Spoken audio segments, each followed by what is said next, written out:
சென்னை ஓமந்தூரார் அரசு மருத்துவமனை முன்பாக போராடியவர்களை தூய்மை பணியாளர்களுடைய போராட்டம் தொடங்கியது. போராடியவர்களை வலுக்கட்டாயமாக காவல்துறையினர் இழுத்துச் செல்லக்கூடிய அந்த காட்சிகளை பார்த்து கொண்டிருக்கிறோம். தூய்மை பணியாளர்களுடைய போராட்டத்திற்கு முற்றுப்புள்ளி வைக்க தவறி இருக்கக்கூடிய தமிழக அரசு ஒவ்வொரு இடங்களிலும் போராட்டத்தில் ஈடுபடக்கூடிய அந்த தூய்மை பணியாளர்கள் மீது தற்பொழுது அடக்குமுறைகளை ஏவிவிட்டு அவர்களை அங்கிருந்து அப்புறப்படுத்துவதற்கான முயற்சிகளை மட்டுமே மேற்கொள்ளக்கூடிய வகையிலே இந்த காட்சிகள் அமைந்திருக்கிறது. மீண்டும் பணி வழங்க கோரி வாழ்வாதாரத்திற்காக போராடக்கூடிய தூய்மை பணியாளர்களை கைது செய்து அராஜக போக்கில் ஈடுபட்டிருப்பதாகவும் தகவல் வெளியாகி இருக்கிறது. போலீசார் அந்த கையாளக்கூடிய விதம் என்பது அந்த காவல்துறை போராடக்கூடிய மக்களினுடைய உரிமைகளை பறிக்கக்கூடியதாகவே அங்கே சொல்லப்படுகிறது. போராட்டக்காரர்களுக்கு இந்த சமூகத்தில் உரிமை இல்லையா, சுதந்திரம் இல்லையா என்று கேட்கின்ற அளவிற்கு பல இடங்களில் தங்களுடைய போராட்டத்தை தொடங்கி நடத்தி கொண்டிருக்கிறார்கள். இது தொடர்பான கூடுதல் விவரங்களை தெரிவிக்கிறார் நமது செய்தியாளர் முத்துக்குமார். தற்பொழுது அண்ணா சாலையில் இருக்கக்கூடிய ஓமந்தூரார் அரசு மருத்துவமனை பகுதியிலே தூய்மை பணியாளர்கள் களத்தில் இறங்கி போராடி கொண்டிருக்கிறார்கள். காவல்துறையினர் அவர்களை வலுக்கட்டாயமாக இழுத்துக் கொண்டிருக்கிறார்கள். கூடுதல் விவரம் என்ன சொல்லுங்க? இன்று முழுவதுமே தூய்மை பணியாளர்களை பொறுத்தவரைக்குமே அடுத்தடுத்த போராட்டங்களை முன்வைத்து தொடர்ச்சியாக போராடி வருகிறார்கள். இன்று காலை அண்ணா அறிவாலயம் முன்பு அண்ணா சாலையில போராடிய நிலையில சரியாக 3 மணி அளவில் சென்னை மெரினா கடற்கரை இருக்கக்கூடிய முன்னாள் முதல்வர் கருணாநிதி நினைவிடத்துல போராடினார்கள். அங்கேயும் காவல்துறை அதிகாரிகள் அவர்களை கைது செய்யக்கூடிய பேர்ல அடக்குமுறை சம்பவத்துல ஈடுபட்டாங்க.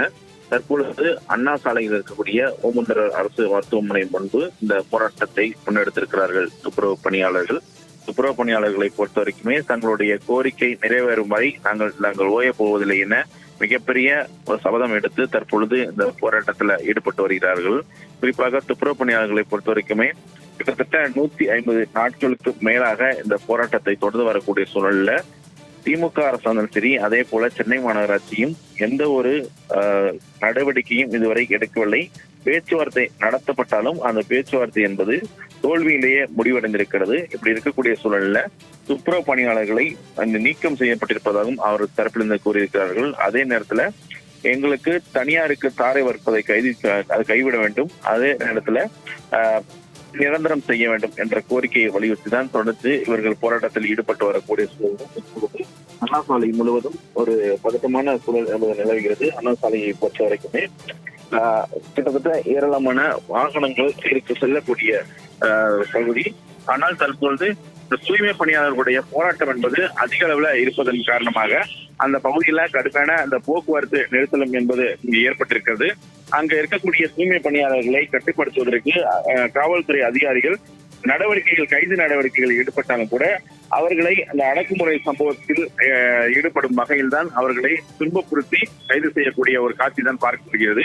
அவரை குண்டாங்கட்டியாக தூக்கியும் அதே போல பெண்கள் என்று பாராமல் அவர்களை கீழே தள்ளியும் காவல்துறையினர் தற்பொழுது அராஜக போக்குல ஈடுபட்டு வருகிறார்கள். குறிப்பாக காவல்துறையை பார்த்து துப்புரவு பணியாளர்கள் ஒரு சில கேள்விகளை முன்வைத்திருக்கிறார்கள். எங்களுக்கும் அரசுக்கும் எதிராக தான் எங்க போராட்டம் என்பது நடைபெற்று வருகிறது. அப்படி இருக்கக்கூடிய சூழல்ல நீங்கள் எந்த அரசோட கைக்கூலியா, எதுக்கு எங்களை போராட கூட விட மாட்டீங்க, எங்களை எதுக்கு துன்புறுத்துறீங்க அப்படிலாம் கூட அந்த போராட்டக்காரர்கள் அந்த போராட்டத்தின் போது கேள்வி எழுப்பதை நம்மளால் பார்க்க முடிந்தது. இப்படி இருக்கக்கூடிய பட்சத்துல தற்பொழுது போராட்டக்காரர்களை காவல்துறையினர் கைது செய்து நடவடிக்கை எடுத்து வருகிறார்கள். ஜனநாயக நாட்டு அதாவது தங்களுடைய உரிமைகளை கேட்டு போராடுவதற்கான ஒரு சூழல் கூட இல்லாத அரசாக தான் இந்த திமுக ஆட்சி என்பது இருப்பதாகவும் தூய்மை பணியாளர்கள் தரப்பிலிருந்து மிகப்பெரிய ஒரு குற்றம் என்பதை சாற்றி இருக்கிறார்கள். இன்னும் எதிர்வரும் காலங்கள்ல எங்களுடைய போராட்டம் இன்னும் வலுவாக தொடரும் என்றும் அறிவித்திருக்கிறார்கள்.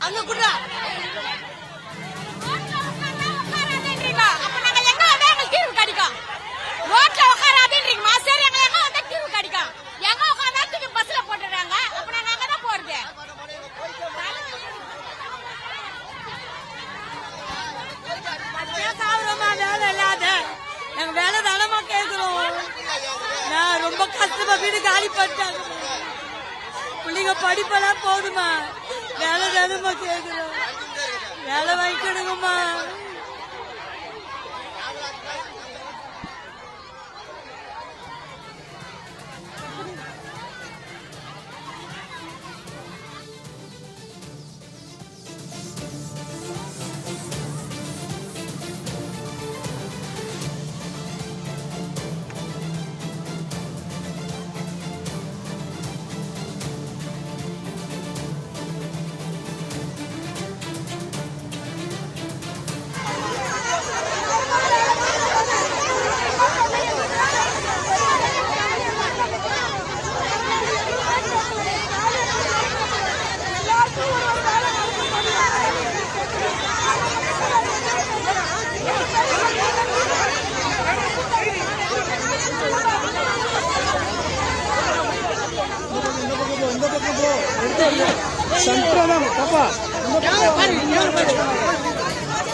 முடியாத கஷ்டப்படுறோம். நாங்க ரொம்ப கஷ்டப்படுறோமா.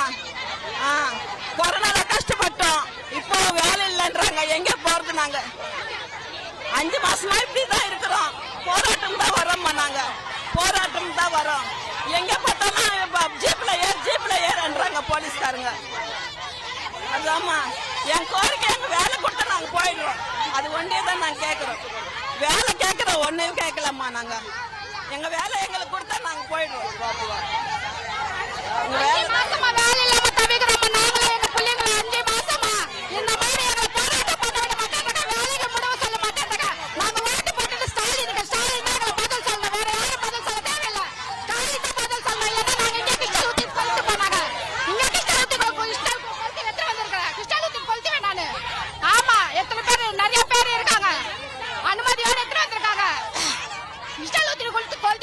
ஒரு பதில் வரலன்னா நாங்க டெய்லி இதே மாதிரி தான் பண்ணுவோம்.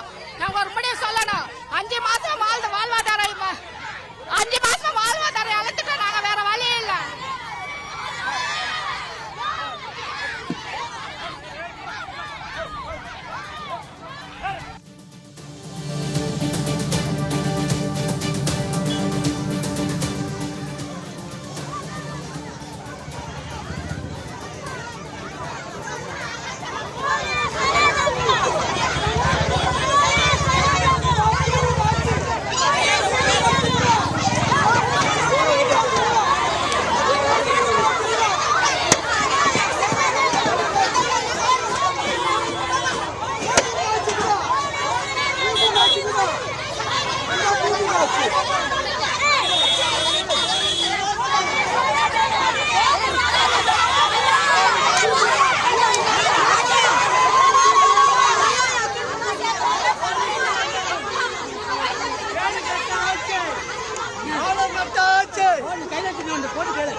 நியாயமான கோரிக்கைகளுக்காக போராடும் தூய்மை பணியாளர்களை கைது செய்து காவல்துறை அராஜக போக்கில் ஈடுபடுவதாக அங்கே பொதுமக்கள் தெரிவிக்கக்கூடிய அந்த காட்சிகளையும் தற்பொழுது நாம் பார்த்து கொண்டிருக்கிறோம். ஜனநாயக நாட்டிலே ஜனங்களின் குரல்களை தமிழக அரசு ஏன் கேட்க மறுக்கிறது என்கிற கேள்வியும் எழுகிறது. அங்கே களத்தில் இருக்கக்கூடியவர்கள், போராட்ட களத்தில் பேசியவர்கள், போராட்ட களத்தில் ஈடுபட்டு தங்களுடைய கோபத்தை, ஆதங்கத்தை வெளிப்படுத்திய அந்த பொதுமக்கள் ஒரு கருத்து வெளியிடுகிறார். என்னென்னா, வேலை தானே கேட்குறோம், வேற என்ன கேட்குறோம், போராட்டம் தமிழக அரசு நோக்கி தான், ஏன் காவல்துறைகளை அடக்குகிறது என்றெல்லாம் கேட்கின்ற பொழுது ரொம்ப யதார்த்தமாக தமிழக முதல்வரிடம் கேட்பதாக தெரிகிறது. ஏன் இது அரசின் பார்வைக்கு இன்னும் கொண்டு செல்லப்படவில்லை என்பதும் 1000 கேள்விகளை எழுப்பத்தான் செய்கிறது. போராட்ட களத்தில் ஈடுபடுபவர்களை தரதரவென இழுத்துச் சென்று போலீசார் கைது செய்வது ஜனநாயக மரபுதானா என்கிற கேள்வியும் இந்த இடத்திலே எழுகிறது. தங்களுடைய குரல் ஒலிக்கவில்லையே என்பதற்காகத்தான் ஒவ்வொரு இடத்திலும் போய் போராடுகிறார்கள். அங்கே பொதுவான இடத்திலே போராடினார்கள், கருணாநிதி நினைவிடத்திலே போராடினார்கள், திமுகவுடைய அலுவலகம் இருக்கக்கூடிய அண்ணா அறிவாலயத்திற்கு சென்று போராடினார்கள், சட்டப்பேரவைக்கு சென்று போராடினார்கள். தற்பொழுது வேறு வழியின்றி முக்கியமாக சென்னையில் உள்ள முக்கிய மருத்துவமனைகள் ஒன்று ஓமந்தூரார் அரசு மருத்துவமனை. அந்த வழியில் இருக்கக்கூடிய சாலையில் அமர்ந்து போராட்டத்தில் ஈடுபட்டு கொண்டிருக்கிறார்கள். போராட்டத்தில் ஈடுபடக்கூடிய பொதுமக்களை தரதரவன இழுத்துச் சென்று அங்கே காவல்துறையினர் வாகனங்கள் ஏற்றிச் செல்லக்கூடிய அந்த காட்சிகளையும் தற்பொழுது நாம் பார்த்து கொண்டிருக்கிறோம். ஜனநாயக நாட்டிலே ஜனங்களின் குரல்களை தமிழக அரசு ஏன் கேட்க மறுக்கிறது என்கிற கேள்வியும் எழுகிறது. போராட்ட களத்தில் ஈடுபட்டுள்ள பெண்களை அங்கே சாலையில் இழுத்துச் செல்லக்கூடிய அந்த காட்சிகளும் துயரமான காட்சிகளாகவே பார்க்கப்படுகிறது. ஒரு அமைதி பேச்சுவார்த்தை நடத்தியிருக்கலாம், அல்லது அவர்களை அப்புறப்படுத்துவதற்கு 1000 வழிகள் இருக்கின்ற பொழுது 4 காவலர்கள் சேர்ந்து ஒரு பெண்ணை வலுக்கட்டாயமாக தூக்கி செல்லக்கூடிய அந்த காட்சிகளும் அங்கே அரங்கேறி கொண்டிருக்கிறது. இது நேரலை காட்சி. தற்பொழுது சென்னை அண்ணா சாலையிலே ஓமந்தூரார் அரசு மருத்துவமனை எதிரிலே இப்பேற்பட்ட சம்பவம் நடந்து கொண்டிருக்கிறது.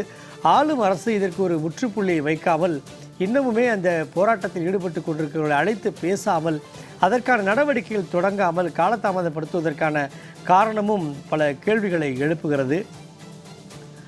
அண்ணா அறிவாலயம், கருணாநிதி நினைவிடம் என்று இன்று போராடியவர்களுக்கு வேறு வழியின்றி தற்பொழுது பரபரப்பு மிகுந்த ஓமந்தூரார் அரசு மருத்துவமனை எதிரில் அமர்ந்து போராட்டத்தில் ஈடுபட்டு கொண்டிருக்கிறார்கள். இது தொடர்பான கூடுதல் விவரங்களை நம்மோடு பகிர்கிறார் செய்தியாளர் முத்துக்குமார். அங்கே போராட்டத்தில் ஈடுபட்ட மக்களை அங்கிருந்து அப்புறப்படுத்துவதற்கு காவலர்கள் வலுக்கட்டாயமாக பிடித்து இழுத்துச் சென்று ஏற்றக்கூடிய காட்சிகளை நாம் பார்த்து கொண்டிருக்கிறோம். கூடுதல் விவரங்களை பதிவிடுங்க. நீங்கள் குறிப்பிட்டது போலயே அந்த காட்சியில நம்மளால பார்க்க முடிகிறது. தங்களுடைய நீதிக்காக போராடக்கூடிய துப்புரவு பணியாளர்கள் எந்த அளவுக்கு துன்புறுத்தி வலுக்கட்டாயமாக ஒரு கைதியை போல, ஒரு குற்றவாளியை போல எந்த அளவுக்கு கைது செய்யக்கூடிய காட்சி நம்மளால் பார்க்க முடிகிறது. தங்களுடைய உரிமைகளை கேட்டு போராடக்கூடிய துப்புரவு பணியாளர்களுக்கு இது போன்ற அவல நிலை என்பது இந்த திமுக ஆட்சியில் என்பது வந்திருக்கிறது என்பது மிகப்பெரிய ஒரு வருத்தத்தையும் சோகத்தையும் ஏற்படுத்தியிருக்கிறது. குறிப்பாக கொரோனா காலகட்டத்தில் இவர்களுடைய பணிகள் இல்லை என்றால் முழுவதுமாக சுகாதாரமற்ற ஒரு சூழல் தான் இருந்திருக்கும். இப்படி இருக்கக்கூடிய சூழல்ல கிட்டத்தட்ட 150 நாட்களுக்கு மேலாக துப்புரவு பணியாளர்கள் தங்களுடைய போராட்டத்துல ஈடுபட்டு வரக்கூடிய சூழல்ல அவர்கள் தங்களுடைய கோரிக்கை நிறைவேற்றும் வரை தாங்கள் போராட்டத்தை கைவிடப் போவதில்லை என்பதில் எந்த ஒரு மாற்று கருத்தும் இல்லாமல் தொடர்ந்து போராட்டத்தில் ஈடுபட்டு வருகிறார்கள். ஆனால் இந்த மாநகராட்சியும் சரி, அதே நேரத்துல திமுக அரசும் சரி, இவர்களுடைய கோரிக்கையை எந்த ஒரு நடவடிக்கையும் எடுக்காமல் தொடர்ச்சியாக 5 மாதத்திற்கு மேலாக காலம் தாழ்த்தி வருகிறார்கள். அதன் அடிப்படையாக தான் இன்றைய தினத்தை பொறுத்த வரைக்குமே இந்த தூய்மை பணியாளர்கள் தொடர்ந்து பல்வேறு பகுதிகளில் இந்த போராட்டத்துல ஈடுபட்டு வருகிறார்கள். இன்று காலை பார்த்தோம்னால் தேனாம்பேட்டையில் இருக்கக்கூடிய திமுக அலுவலகமான அண்ணா அறிவாலயம் முன்பு அவர்கள் கடுமையான போராட்டத்தில் ஈடுபட்டார்கள். அங்கேயும் காவல்துறை அதிகாரிகள் அவர்களை அராஜக போக்கில் கைது செய்து அவர்களை தனியார் மண்டபத்தில் அடைத்து தங்களுடைய போராட்டத்தை போராட விடாமல் அவர்கள் அராஜக போக்கில் ஈடுபட்டார்கள். அதனைத் தொடர்ந்து மதியம் முன்னாள் முதல்வர் கருணாநிதி நினைவிடத்துல அவங்களுடைய போராட்டம் என்பது நடைபெற்றது. அங்கேயும் அவர்கள் வலுக்கட்டாயமாக துன்புறுத்தி கைது செய்யப்பட்டார்கள். தற்பொழுது அண்ணா சாலையில் இருக்கக்கூடிய ஓமந்தூரார் மருத்துவமனை நுழைவாயில் முன்பாக தற்பொழுது இந்த போராட்டம் என்பது தொடர்ந்து நடைபெற்று வருகிறது. சென்னையில பல்வேறு இடங்கள் இருந்தாலும் ஆனால் அவர்களுக்கு ஒரு இடத்தில் கூட போராடுவதற்கு அனுமதியும் அளிக்கப்படாத ஒரு சூழல் தான் இருக்கிறது. இந்த நிலையில் தான் இவர்கள் இன்று பல்வேறு இடங்கள்ல இந்த போராட்டத்தை நடத்தி வருகிறார்கள். அதன் ஒரு பகுதியாக தான் ஓமந்தூரார் பகுதியில் நடைபெற்று வரக்கூடிய இந்த போராட்டத்துல அவர்களை அப்புறப்படுத்தும் விதமாக காவல்துறை அதிகாரிகள் கைது செய்து வருகிறார்கள். அவர்களுடைய 2 கோரிக்கையை நிறைவேற்றுவதற்கான வழியே இல்லாதது போல்தான் இருக்கிறது. கிட்டத்தட்ட திமுக அரசு ஆட்சிக்கு வந்து 4.5 ஆண்டுகளுக்கு மேலாக ஆட்சி செய்தாலும் கூட பல்வேறு தேர்தல் வாக்குறுதிகளை நிறைவேற்றாமல் பல துறையைச் சேர்ந்தவர்களை அவர்கள் துன்புறுத்தி வரக்கூடிய சூழல் தான் இருக்கிறது. இன்றைய காலகட்டத்தில் 3 முக்கிய துறையைச் சேர்ந்த நிர்வாகிகள் தொடர்ச்சியாக போராட்டத்தில் ஈடுபட்டு வருகிறார்கள். அதாவது மருத்துவத்துறை சேர்ந்த செவிலியர்கள், ஆசிரியர்கள், துப்புரவு பணியாளர்கள் தலைநகர்ல மூளைக்கு மூளை போராட்டமா தான் இருக்கிறது. அப்படி இருக்கக்கூடிய சூழல்ல இன்றைய தினத்தை பொறுத்தவரைக்குமே துப்புரவு பணியாளர்களுக்கு எப்பொழுது விடிவு காலம் பிறக்கப் போகிறது என்ற கேள்விக்குறியும் அதிக அளவுல எழுந்திருக்கிறது. இந்த கேள்விக்குறிக்கு விடை கிடைக்குமா என்ற எதிர்பார்ப்புடன் தங்களுடைய உயிரையும் பணயம் வைத்து துப்புரவு பணியாளர்கள் தொடர்ச்சியாக இந்த போராட்டத்துல ஈடுபட்டு வருகிறார்கள். தங்களுடைய உயிரை பணயம் வைத்து ஈடுபட்டு வரக்கூடிய இந்த போராட்டத்திற்கு காவல்துறையினர் போதுமான பாதுகாப்பு அளிப்பதை விட்டுவிட்டு அவர்களை அடக்குமுறையை கொண்டு கைது செய்யக்கூடிய ஒரு சூழல், ஒரு அவலநிலை இந்த மக்களுக்கு அரங்கேறுகிறது. தற்பொழுது இந்த துப்புரவு பணியாளர்கள் கடும் இன்னலுக்கு ஆள இருக்கிறார்கள். இந்த அவர்களுடைய கோரிக்கையை நிறைவேற்றுவதற்காக தான் 150 நாட்களுக்கு மேலாக போராடி வருகிறார்கள், போராட்டம் நடத்தி வருகிறார்கள். ஆனால் இன்று இந்த காவல்துறைக்கு எதிராகவே போராட வேண்டிய ஒரு சூழலும் அமைந்திருக்கிறது. எப்பொழுதுதான் இவர்களுக்கு விடிவு காலம் கிடைக்கப் போகிறது என்ற ஒரு நிர்பந்தம் இருக்கிறது. அதே நேரத்துல அதிக அளவுல வாகனங்கள் செல்லக்கூடிய சென்னையினுடைய பிரதான சாலை, முக்கிய சாலையாக பார்க்கப்படக்கூடிய அண்ணா சாலையில இவர்களுடைய போராட்டம் என்பது நடைபெற்று வருகிறது. அவர்களுடைய போராட்டம் நடைபெற்று வருவதன் காரணமாக அந்த பகுதியில் போக்குவரத்து நெரிசலும் ஏற்பட்டிருக்கிறது. வாகன ஓட்டிகளும் ஒரு பக்கம் கடுமையாக பாதிக்கப்பட்டிருக்கிறார்கள். சாலையில் புரண்டு உருண்டு அந்த துப்புரவு பணியாளர்கள், பெண்கள், அவர்கள் தற்பொழுது இந்த போராட்டத்தில் ஈடுபட்டு வருகிறார்கள். அவர்களை கைது செய்வதற்காக தான் காவல்துறையினர் தொடர்ச்சியாக ஈடுபட்டு வருகிறார்கள், அராஜக போக்கிலும் ஈடுபட்டு வருகிறார்கள். இந்த சூழலில் தான் இந்த போராட்டம் என்பது தொடர்ச்சியாக நடைபெற்று வரக்கூடிய சூழல பல்வேறு பகுதியிலிருந்து வரக்கூடிய அந்த துப்புரவு பணியாளர்கள் பல கட்ட போராட்டங்களையும் ஏற்கனவே நடத்தி வந்த சூழலில் தற்பொழுது அதன் தொடர்ச்சியாக பல்வேறு பகுதிகளில் இன்று காலை அண்ணா அறிவாலயம் முன்பு, அதன் பிறகு மெரினா கடற்கரை, தற்பொழுது அண்ணா சாலை என்று தொடர்ச்சியாக தங்களுடைய போராட்டத்தில் ஈடுபட்டு வரக்கூடிய சூழல் நம்மளால் பார்க்க முடிகிறது. முத்துக்குமார், காலையிலிருந்து 2 இடங்களில், ஒன்று அண்ணா அறிவாலயம், இன்னொன்று கருணாநிதி நினைவிடம் என்று 2 இடங்களிலுமே நடத்தியவர்களுக்கு ஒரு தீர்வு கிடைத்திருக்கலாம், அல்லது அழைத்து யாரும் பேசியிருக்கலாம். அதையெல்லாம் அரசு தரப்பிலிருந்து செய்யாததனால்தான் இப்பொழுது முக்கியமாக பரபரப்பாக இருக்கக்கூடிய ஓமந்தூரார் அரசு மருத்துவமனை எதிரில் வந்து அமர்ந்திருக்கிறாங்க. தற்பொழுதாவது அரசு தரப்பிலிருந்து அதிகாரிகளோ அல்லது அமைச்சர்களோ யாரும் பேச்சுவார்த்தை நடத்த வந்தார்களா? அது குறித்த விவரங்கள் இருந்தால் பதிவிடுங்க. நீங்க முக்கியமா கேட்கறது இந்த பேச்சுவார்த்தை. ஆனா அந்த பேச்சுவார்த்தைங்கிற விஷயத்துக்கு இடமில்லை என்ற போல்தான் அந்த போராட்டக்காரர்களுடைய தரப்பிலிருந்து வரக்கூடிய கருத்தை கொண்டு நாம் எடுத்துக்கொள்ள முடிகிறது. ஏனென்று கேட்டால் கிட்டத்தட்ட 150 நாட்களா இவங்க போராட்டத்தில் ஈடுபட்டு வருகிறாங்க. ஆனா ஏற்கனவே அந்த மாநகராட்சி அலுவலகம் முன்பு நடத்தப்பட்ட பேச்சுவார்த்தையின் போதெல்லாம் அந்த மிகப்பெரிய தோல்வி அடைந்துதான் அவர்களை அங்கிருந்து அடித்து துன்புறுத்தி இரவோடு இரவா கலைத்து காட்சிகளை நம்மளால் தொடர்ச்சியாக பார்க்க முடிந்தது. தற்பொழுது 150 நாட்களுக்கு மேலாகவும் இந்த போராட்டம் தொடர்ந்து நடைபெற்று வருகிறது. ஆனால் அவர்களிடம் ஒரு பேச்சுவார்த்தை இல்ல நாளை சரி செய்யப்படும், நாளை மறுநாள் செய்யப்படும் என்ற எந்த ஒரு பேச்சுவார்த்தையுமோ அல்லது நிரந்தர தீர்வு காணப்படும் என்ற எந்த ஒரு பேச்சுவார்த்தைக்குமோ துறை ரீதியான அமைச்சரோ,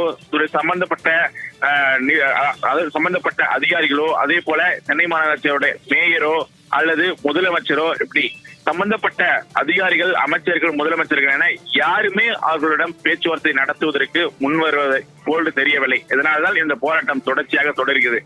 இந்த போராட்டம் மட்டுமல்ல, இன்னும் பல போராட்டங்கள் தமிழ்நாட்டில் நடந்து வருகிறது. குறிப்பாக தலைநகர்ல நேற்றைய தினம், இன்றைய தினம் தொடர்ச்சியாக 4-5 நாட்களாக ஆசிரியர்கள், இடைநிலை ஆசிரியர்கள் ஒரு பக்கம் போராட்டம் நடத்தி வருகிறார்கள், இன்னொரு பக்கம் செவிலியர்கள் போராட்டம் நடத்தி வருகிறார்கள். ஆனால் யாருக்குமே கூட்டு பேச்சுவார்த்தை நடத்துவதற்கான எந்த ஒரு முயற்சியுமே துறை ரீதியான அமைச்சரோ, துறை ரீதியான அதிகாரிகளோ, முதலமைச்சரோ யாருமே முன்வருவதற்கான வாய்ப்பே இல்லை. இங்கு தலைநகர்ல 3 முக்கிய துறையை சேர்ந்தவர்கள் போராட்டத்தில் ஈடுபட்டு வரக்கூடிய சூழல்ல திமுகவுடைய பல்வேறு நிகழ்ச்சிகள் எல்லாம் முதலமைச்சர் அவர்கள் கலந்து கொள்கிறார்கள், துணை முதலமைச்சர் கலந்து கொள்கிறார்கள், இந்த சம்பந்தப்பட்ட அமைச்சர்கள் எல்லாம் கலந்து கொள்கிறார்கள். ஆனால் கஷ்டப்பட்டு போராடக்கூடிய, தங்களுடைய நீதிக்காக, உரிமைக்காக போராடக்கூடிய அந்த செவிலியர்களும் சரி, ஆசிரியர்களும் சரி, துப்புரவு பணியாளர்களும் சரி, அவர்களை அழைத்து பேசுவதற்கு முன்வரவில்லை. அவர்கள் என்னதான் போராடி கொண்டே இருக்கும், நம்ம காவல்துறையை வைத்து அடக்கிவிடலாம் அந்த நோக்கில் தான் அவர்களுடைய செயல்பாடு எல்லாம் இருக்கிறது. அது அந்த அந்த காட்சி நம்ம பார்க்க முடியுது. அனைத்துமே காவல்துறையின் தான் தற்பொழுது அடக்குமுறையில் ஈடுபட்டு அவர்களை பொறுத்த வரைக்குமே இந்த இடத்திலிருந்து அவர்களை கலைக்க வேண்டும் என்ற நோக்கில எந்த எல்லைக்கும் போகக்கூடிய ஒரு சூழல்ல அவர்கள் இருந்தக்கூடிய அந்த காட்சியை நம்மளால் பார்க்க முடிகிறது. தொடர்ச்சியாக துப்புரவு பணியாளர்கள் துன்புறுத்தப்பட்டு அவர்கள் கைது செய்யப்பட்டு அங்கங்கே இருக்கக்கூடிய மண்டபங்கள் எல்லாம் அடைக்கப்பட்டு வருகிறார்கள். இந்த நிலையில்தான் தொடர்ந்து நாங்கள் போராட்டத்தை கைவிடப் போவதில்லை என்று கூறி, தங்களுடைய உயிரே போனாலும் சரி நாங்கள் இந்த போராட்டத்திலிருந்து கைவிடப் போவதில்லை, அதனால் நீங்கள் எங்களை அடித்தாலும் சரி, துன்புறுத்தினாலும் சரி, அடக்குமுறையில் ஈடுபட்டாலும் சரி, தொடர்ந்து எங்களை கைது செய்தாலும் சரி, நாங்கள் எங்களுடைய போராட்டத்தை கைவிடப் போவதில்லை, தொடர்ந்து நாங்கள் போராட்டத்தை நடத்தி கொண்டுதான் இருப்போம் என்று துப்புரவு பணியாளர்கள் விடாமுயற்சியுடன் தற்பொழுது இந்த போராட்டத்தில் ஈடுபட்டு வருகிறார்கள். கூடுதல் விவரங்களை வழங்கியமைக்கு நன்றி முத்துக்குமார்.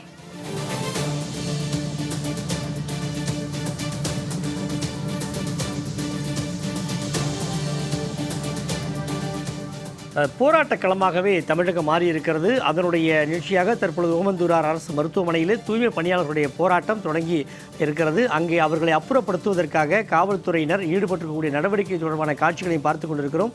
போராட்ட களத்தில் இருப்பவர்கள் என்ன சொல்றாங்கன்னு நம்ம கேட்போம். எங்க வேலையை நாங்க கேக்குறோம். எங்க வேலையை நாங்க கேட்டா எங்களை இது மாதிரிலாம் பண்றாங்க. எங்க வேலை மட்டும் தான் நாங்க கேக்குறோம். வேற நாங்க எதுவுமே கேட்கல. ஒரு 5 நிமிஷம் கூட உட்காந்து எங்களால போராட முடியலன்னா எப்படிப்பா இது? ரொம்ப கஷ்டமா இருக்குதுமா. எங்களுக்கு வேலை இல்லாம ரொம்ப மனமா இதுவாகுது. பேசாம எங்களை குடும்பத்தோட செட்டில் மாதிரி இருக்குது. வெளியில நிக்க முடியல. கடன் வாங்குறவங்க வந்து நிக்கிறாங்க. வாடகை கொடுக்க முடியல. கரண்ட் பில்ல இருந்து புள்ளிங்கல இருந்து பசிய பட்டுமா ரொம்ப கஷ்டமா இருக்குது. தயவு செய்து எங்க வேலையை எங்களுக்கு கொடுக்க சொல்லுங்க. 5 மாசமா எங்களை பொழப்பு வெளியே நிக்க முடியல. எங்களால ரொம்ப மனபாரமாகுது. என்ன செய்யுது ஏது செய்யுதுன்னு தெரியல. குழந்தைங்க பெரியவங்க எல்லாம் கஷ்டப்படுறாங்க. எல்லாம் இந்த வேலையை நம்பிதான் இருக்கிறோம். தயவு செய்து உங்களை ஒரு 5 நிமிஷமாச்சும் எங்களை போராட விடுங்க. எப்ப பாரு வந்து அரெஸ்ட் எங்களை தூக்கிட்டு போய் எங்கன்னா 30 கிலோமீட்டர் 40 கிலோமீட்டர்ல தூக்கி போடுறாங்க. எங்க வாழ்வாதாரம் இப்படியே போனா எப்படிமா? தயவு செய்து ஒரு விடுவு காலம் வாங்கி கொடுங்கம்மா. அவரை நான் கெஞ்சி கேட்டுக்கிறேன். கொஞ்சம் வேலை எங்களுக்கு கொடுக்க சொல்லுங்கம்மா. போதும்.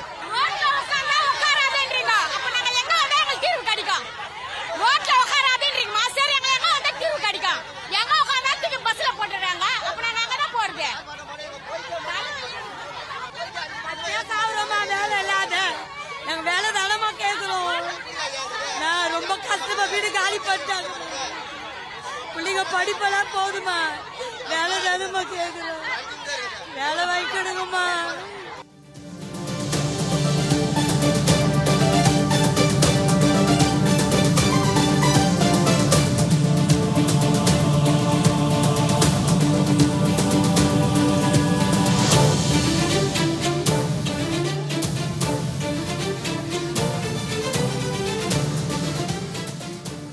சென்னை ஓமந்தூரார் மருத்துவமனை அருகே தூய்மை பணியாளர்களுடைய போராட்டம் தொடர்ந்து நடைபெற்று கொண்டிருக்கக்கூடிய அந்த காட்சிகளை பார்த்து கொண்டிருக்கிறோம்.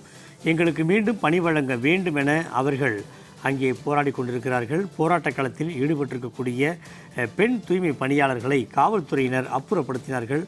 அப்புறப்படுத்துகின்ற பொழுது அங்கே பெண் என்று பாராமல் தரதரவென சாலையில் இழுத்துச் சென்று வாகனங்கள் ஏற்றிய அந்த காட்சிகளையும் நாம் பார்த்தோம். வேலையினுடைய முக்கியத்துவத்தை ஒவ்வொரு பெண்களும் கதறலோடு சொல்லுவது கூட தமிழக அரசின் காதில் விழவில்லையா என்கிற கேள்விதான் இந்த நேரத்திலே எழுகிறது. நாங்கள் வேலைதானே கேட்கிறோம். வாழ்வாதாரத்திற்கு அடிப்படை வாழ்வாதாரத்திற்கு தேவையானவைகளை நிறைவேற்றுவதற்காக வேலைதானே கேட்கிறோம். இதற்கு ஏன் அரசு செவி கொடுக்க மறுக்கிறது என்கிற கேள்விகள் எல்லாம் எழுப்பி இருக்கிறார்கள் தூய்மை பணியாளர்கள். வேலையை நம்பிதானே எங்கள் வாழ்வாதாரமே உள்ளது என்றும் தூய்மை பணியாளர்கள் கதலுடன் சொல்லக்கூடிய அந்த காட்சிகள் எல்லாம் அந்த ஒலிகள் எல்லாம் ஏன் தமிழக அரசின் காதிலே விழவில்லை என்கிற கேள்வியும் எழுகின்றது.